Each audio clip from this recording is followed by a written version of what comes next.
Hello students. आइए मैं आपको आज बताता हूँ प्रिंसिपल्स ऑफ मैनेजमेंट के बारे में। सबसे पहले हम पढ़ेंगे प्रिंसिपल्स ऑफ मैनेजमेंट का meaning. Management principles are the statement of fundamental truth which act as a guideline for taking managerial action and decision। इसका मतलब क्या है कि जो मैनेजमेंट प्रिंसिपल होते हैं वो क्या है, स्टेटमेंट ऑफ फंडामेंटल ट्रूथ, मतलब ऐसी लिखी हुई बात जो कि सत्य है और वो क्या काम करती है, वो एक गाइडलाइन प्रोवाइड करती है।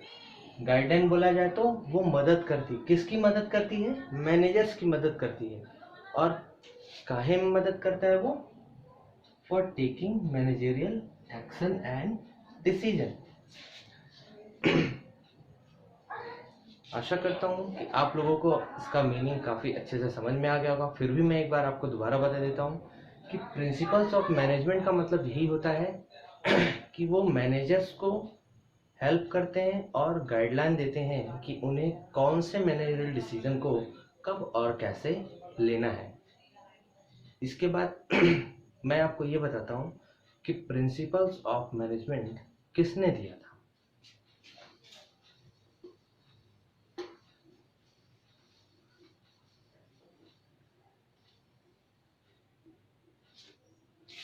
Principles of management mister Henry Fayol के द्वारा दिया गया था।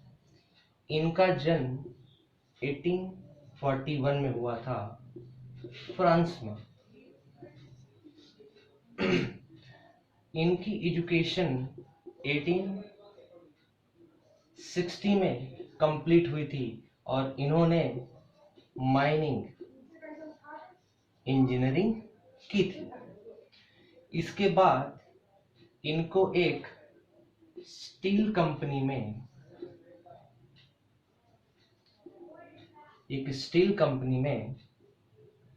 एज अ इंजीनियर काम मिला। इसी कंपनी में ये इंजीनियर रहते हुए 1888 तक कंटिन्यूसली काम किए। उसके बाद इन्हें प्रमोशन मिला एज अ मैनेजिंग डायरेक्टर। लेकिन उस वक्त इस स्टील कंपनी का पोजीशन बहुत ही खराब चल रहा था। उसके बावजूद मिस्टर हेनरी फेयल ने उस चैलेंज को एक्सेप्ट किया और अपने मैनेजमेंट के प्रिंसिपल्स को उस कंपनी पे लगाया, जिसके परिणामतः वो कंपनी कुछ सालों बाद बहुत अच्छा प्रॉफिट अर्न करने लगी और 30 साल बाद उसका फाइनेंशियल बैकग्राउंड बहुत ही स्ट्रांग हो गया। आइए अब आपको मैं बताता हूँ कि मिस्टर हेनरी फेयल ने वो कौन से 14 प्रिंसिपल्स दिए थे।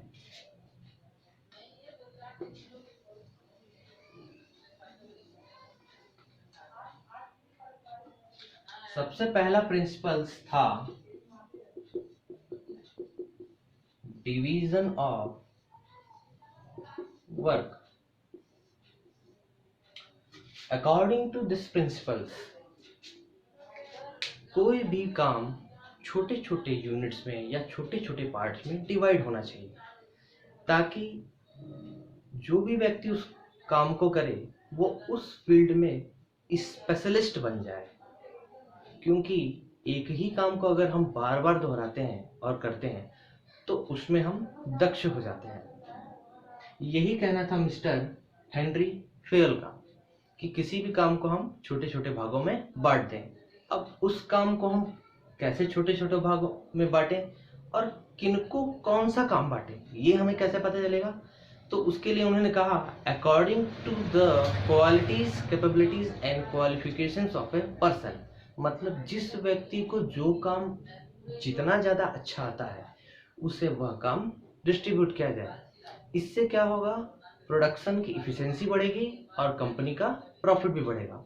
जैसा कि आप देख सकते हैं, अगर आप जाएं फर्नीचर के एक शॉप पे तो वहां पर वुड को काटने के लिए एक पर्सन वुड को काटता है दूसरा पर्सन उसे जोड़ने का काम करता है और तीसरा पर्सन उसे पॉलिशिंग और फिनिशिंग का काम करता है। ऐसे ही आप अगर जाएं टेलर की दुकान पे तो एक पर्सन पीस को कट करता है और दूसरा पर्सन पीसेस को जोड़ता है, तीसरा उसमें बटन्स लगाता है।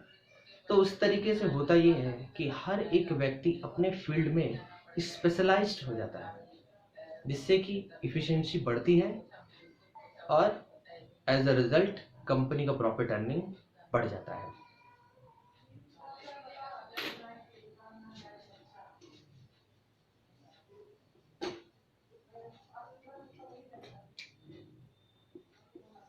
दूसरा प्रिंसिपल हेनरी फेल ने दिया था, authority and responsibility.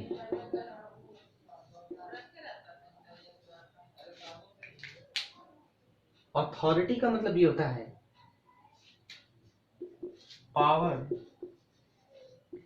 To take decision. मतलब आपको पावर दिया जाए ताकि आप कोई भी डिसीजन ले सकें। हमेशा अथॉरिटी और रिस्पॉन्सिबिलिटी का प्रॉपर बैलेंस होना चाहिए। आप एक्सेस अथॉरिटी देंगे तो भी गलत है और आप एक्सेस रिस्पॉन्सिबिलिटी देंगे तो भी